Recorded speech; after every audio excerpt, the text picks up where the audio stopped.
我哋魚眼雷達啱啱起步，好需要大家嘅支持。你哋每一個訂閱都係我哋繼續精測嘅最大動力，多謝。姜濤嘅 Lava 演唱會26號終於唱完第9場，圓滿落幕，好評如潮。場館嘅燈熄咗，但係網上嘅討論仲好熱鬧，尤其係佢自己爆出嚟嘅姜濤 A 同姜濤 B， 到而家都仲係話題。演唱會睇完就算，但係一個偶像咁樣公開拆解自己嘅性格，呢啲先係我哋最想同大家一齊食花生睇真啲嘅戲肉。姜濤喺完 show 之後接受傳媒訪問，話冇晒力兼好開心啊！冇啦，好開心啊！夠啦，夠啦！我好感恩，但係真係好感恩有咁多場嘅機會可以同大家表演啦，同埋都叫做傾偈啦，係咯，即係分享一啲過去呢一年嘅一啲經歷啊，或者一啲諗法，希望可以令到大家更加有力量。首先，咩係姜 A？ 姜濤講呢個姜 A 係佢落咗台之後先會走出嚟嘅本尊，性格直接，事業心重，但係同時有任性同情緒化。試過激到經理人花姐頂唔順，血壓飆升要食藥。因為你話試過真係燥到係鬧到花姐要食藥，係咯。係啊，頭先講完啊嘛，食到血壓藥高啊嘛。即係你激到佢血壓高。係啊。你飆到幾多啊？血壓飆咗高嘅唔會低啊。你可以再飆到幾高？你試冇試過去咗？好耐以前嘅事啦。即係有懺悔過啦，已經同佢。係啊，所以先唱以父之名，即係你懺悔啊。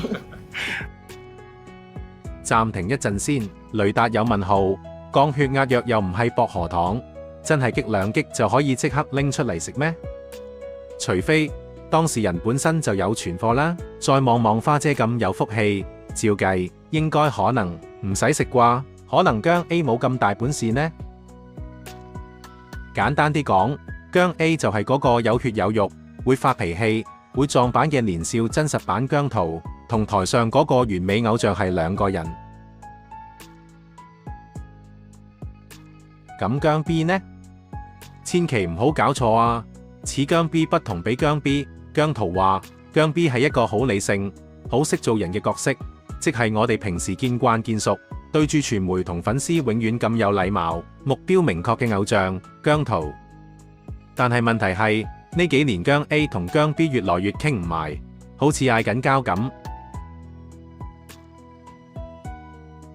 呢下就真係好睇啦！一個偶像咁有吉士，將自己內心嗰場姜 A 同姜 B 嘅世紀大戰擺上舞台，當眾拆解，聽落仲有啲似喺度做緊人格系統嘅軟件更新。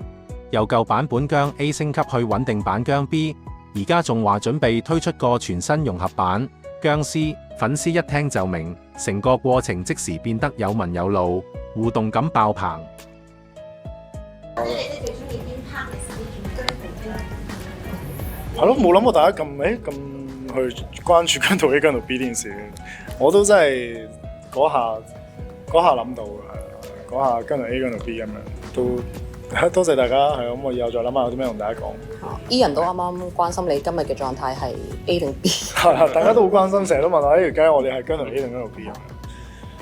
姜 C 啊，我係姜 C， 而家係變咗進化咗啦，係 C。又唔多，我冇乜兄弟姊妹，屋企人對於節日呢啲嘢又唔係話成日都係咯。咁所以每一次出咗道之後，喺每一個節日入邊見到你哋每一位尤其是喺啲節日嘅時候，同大家有機會一齊共度啦，我真係好珍惜呢一個機會，亦都好多謝上天俾咗呢個機會我，同大家一齊可以以後嘅每一日都可以一齊去過每一個節日。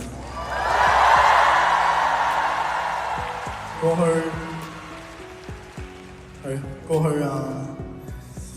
呢個演唱會係好多嘅編排，好多嘅作品都係想同大家講，其實姜濤係一個，其實到底係一個點樣嘅人？我之前有講我姜濤 A、姜濤 B 啊嘛，其實真係係咯，大部分你見到嘅都係姜濤 B 即姜濤嘅 B version。姜濤 A 嘅性格真係唔多人見，不過我今日我想同你哋仔細啲講，其實姜濤 A 係一個點樣嘅人？因為今日係平安夜，我哋會倒數，我好希望姜濤 A 佢再唔會咁任性地出現喺自己身邊嘅人嘅面前，因為的而且確姜濤 A 傷害咗好多對佢好緊要嘅人。姜濤 A 佢咧好黐線嘅，講真啊！姜濤 A 咧有同花姐嗌過交嘅，花姐唯一一次咧真係嗌交，同佢姜濤 A 嗌交嗌到要真係要食藥嘅，佢真係好頂唔順。佢同咁多個仔嗌交都冇食過藥，係真係你見姜濤 A 有幾勁啊！我唔記得嗌咩啦，我唔記得嗌咗啲咩啦，真係嗌交嗌到好勁。姜濤 A 佢仲會亂掉嘢喺自己 care 嘅面前，發晒癲咁樣。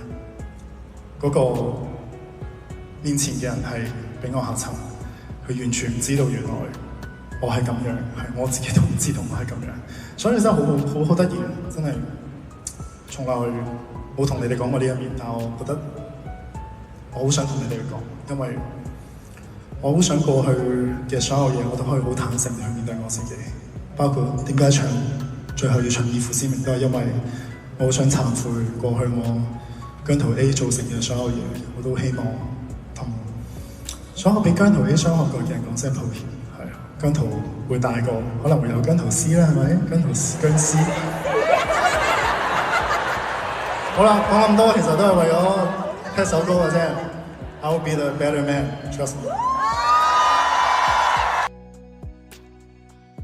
而成件事最畫龍點睛嘅，就係佢宣佈自己而家已經唔係 A 或者 B， 而係進化咗嘅僵屍。呢個屍字真係落得妙，就好似睇科幻片，主角經歷完內心大戰，最後兩個分裂嘅自己終於融合，變身成為一個更勁嘅完全體，仲要自帶出長音效同閃光。佢就係用呢種方法，將一個可能好複雜、好沉重嘅心理成長過程，包裝到好似一個升級打怪嘅遊戲結局，輕鬆又正面。以後粉絲問候佢，唔使再估今日係 A mood 定 B mood， 直接問今日 C 咗未啊就得啦。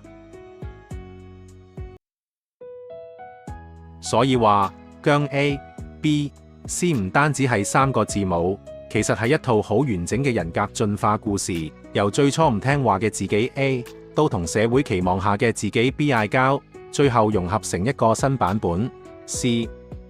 呢個過程同佢今次演唱會臨時改動，將火嘅主題變成重生，根本係同路，都係話俾人知，經歷過掙扎同磨練，先會變到更加紮實，更加有份量。